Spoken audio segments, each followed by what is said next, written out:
are on high alert, and the possibility of miscalculation or accidental clashes grows with each passing day.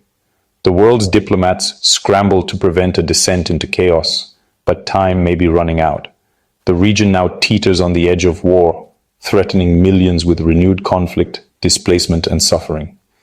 As the storm gathers in the Horn of Africa, the world holds its breath, hoping for peace but bracing for the worst.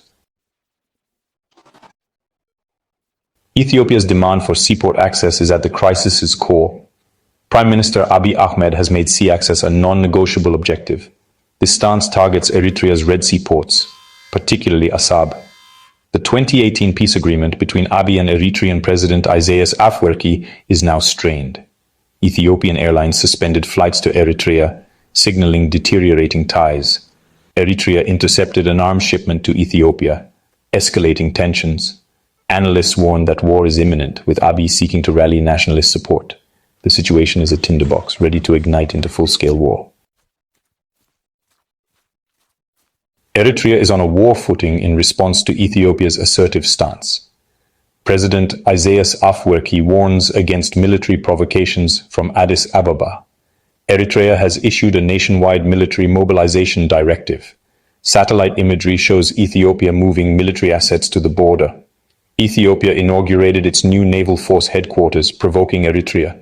The border is a hair-trigger situation, with high risk of miscalculation.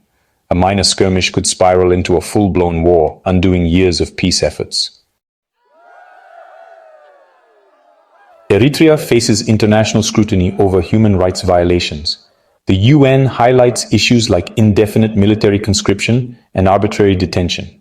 Eritrea dismisses these findings as politically motivated attacks. Human rights groups fear the military mobilization will worsen the situation. A new war would exacerbate the refugee crisis, destabilizing the region further. Eritrea's political turmoil extends to its polarized diaspora. The diaspora is divided between government supporters and opposition. This rivalry often leads to clashes at cultural events. The Eritrean government views diaspora opposition as a threat. Pro-government events face counter-protests, highlighting societal divisions. The diaspora's internal strife complicates diplomatic efforts. The battle for Eritrea's future is fought globally, not just in Africa. Tigray, still recovering from war, is caught between Ethiopia and Eritrea. The TPLF adopts strategic neutrality to avoid another conflict. Abiy Ahmed's overtures to the TPLF for cooperation against Eritrea are rejected. TPLF seeks a détente with Asmara to prevent further conflict. Tigray's political landscape is fractured, adding instability. Contested territories remain a flashpoint, risking renewed ethnic disputes. Any new conflict would involve these zones, reigniting past grievances. Tigray's peace hangs by a thread linked to the regional power struggle. Ethiopia's rivalry with Eritrea has reshaped regional alliances. Abiy's deal with Somaliland for port access angered Somalia. Eritrea, Somalia, and Egypt form a counter-alliance against Ethiopia. Ethiopia's relations with neighbors are strained, increasing its isolation. The UAE supports Ethiopia, seeing it as a strategic partner.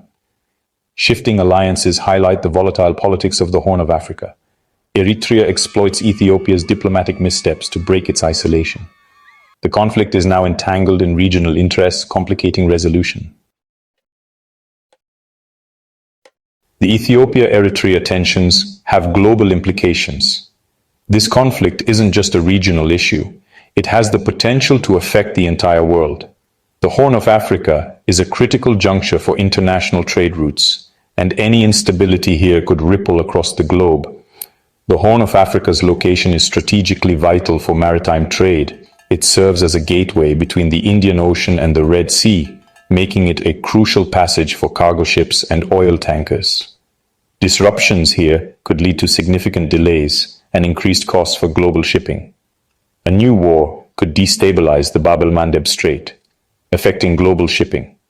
This narrow passage is one of the world's most important maritime choke points.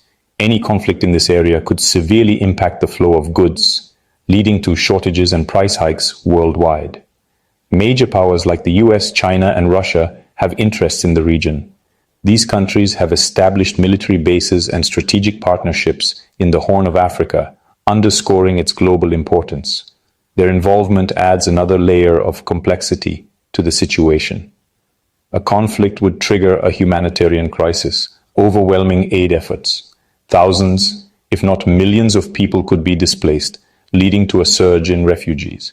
Humanitarian organizations would struggle to provide the necessary support, exacerbating the suffering.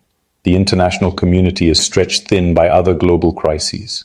From natural disasters to ongoing conflicts in other regions, resources are already limited. An additional crisis in the Horn of Africa would strain these resources even further, making it difficult to mount an effective response. The human suffering would be immense, with long-term destabilizing effects. Families would be torn apart, and entire communities could be destroyed. The social and economic fabric of the region would be severely damaged, making recovery a long and arduous process. The stakes are high, with potential global economic impacts. Markets could react negatively to the instability, leading to economic downturns. The cost of goods could rise, and supply chains could be disrupted, affecting businesses and consumers worldwide. The world watches anxiously as the region teeters on the brink of war. The international community is keenly aware of the potential consequences, and efforts are being made to mediate and prevent further escalation. The outcome of this conflict will have far-reaching implications for global stability and security. The Horn of Africa stands at a perilous crossroads, its future hanging in the balance as the threat of war looms ever closer. This region, already marked by decades of instability and hardship, now faces a critical moment that could shape the lives of millions for generations to come. The world watches anxiously, aware that the decisions made here will have far-reaching consequences. At the heart of the crisis lies a deep-rooted dispute over access to the sea, a lifeline for Ethiopia's economy, and the scars of historical animosities that have never fully healed. The border between Ethiopia and Eritrea remains a symbol of unresolved conflict, with memories of past wars fueling present-day fears and mistrust. The international community, recognizing the gravity of the situation, has issued urgent calls for de-escalation and meaningful dialogue. Diplomats and world leaders are working tirelessly behind the scenes, urging all parties to step back from the brink and seek peaceful solutions. Ethiopia's economic needs are pressing and legitimate.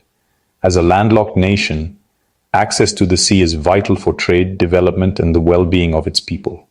Creative, mutually beneficial solutions must be found to address these needs without resorting to violence or coercion.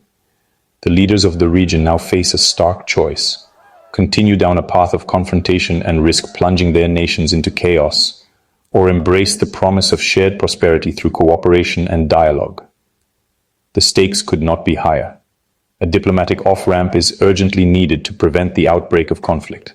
Only through honest negotiation and compromise can a sustainable peace be achieved, one that respects the dignity and aspirations of both nations. The international community must play a proactive role, mediating a solution that honors the sovereignty and security concerns of both Ethiopia and Eritrea. Lasting peace will require patience, empathy, and a willingness to listen. The alternative is unthinkable: a devastating war that would not only shatter lives and infrastructure in the Horn of Africa, but also send shockwaves across the globe, destabilizing an already fragile region and creating new humanitarian crises.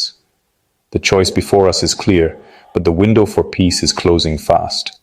Now is the time for courage, wisdom, and decisive action to secure a future of stability and hope for the Horn of Africa.